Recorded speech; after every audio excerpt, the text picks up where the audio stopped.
Hi.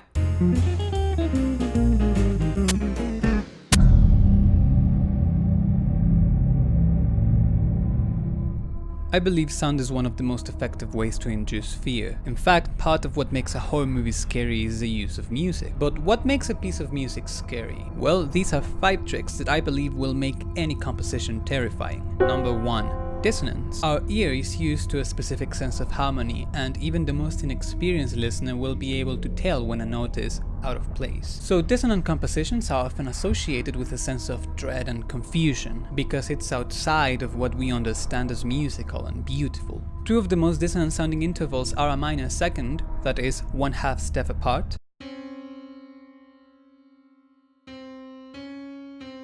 and a diminished fifth, 6/2 steps apart.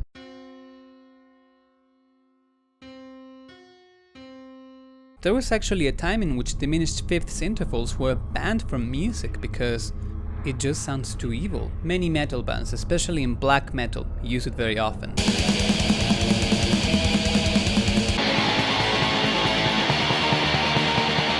Number 2. Glissandos. A glissando is a gradual transition from one note to another, and the reason why it's used so often is because it creates a growing sense of tension. Especially when it's used in chords, it has an unnatural feel due to the dissonance it creates as it sets apart from the rest of the notes. And when it goes down, maybe it's not as disturbing, but it's very tragic. Probably the scariest piece of music I've ever heard is Threnody for the Victims of Hiroshima by Krzysztof Penderecki. There is a section in which a lot of glissandos come together and create a terrible soundscape of pain and despair.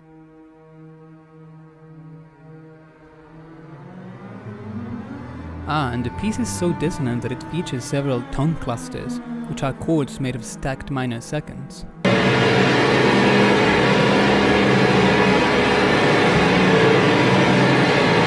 Number 3. Repetition. There is a very powerful effect to repetition, and that's probably because it's unnatural for something or someone to insist on the same sounds. I mean, can you imagine going home and saying hello to your mom and she says, "Yes, sweetheart, dinner is ready." And you say, "Okay, mom, I'll be there in a second." "Yes, sweetheart, dinner is ready." "Mom?" "Yes, sweetheart, dinner is ready." "Mom?" So the repetition of short phrases or sounds might be the best idea to scare someone out of their pants. And it's guaranteed it's gonna stay on their heads and give them nightmares. Actually, even the most ordinary of sounds can become creepy through repetition.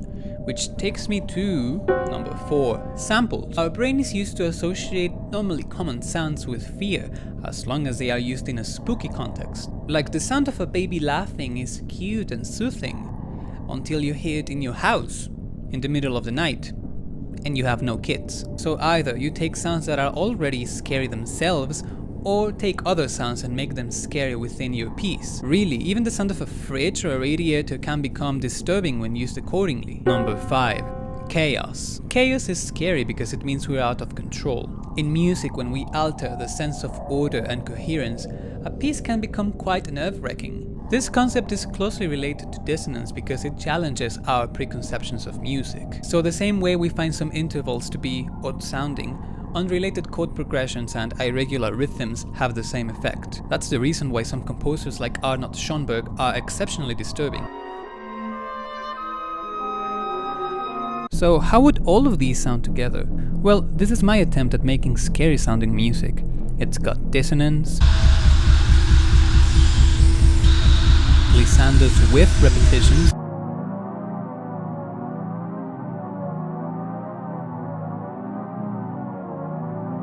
samples,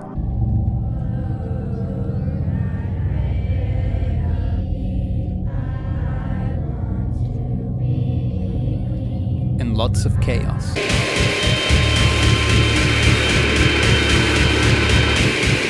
And there's also some harmony for contrast.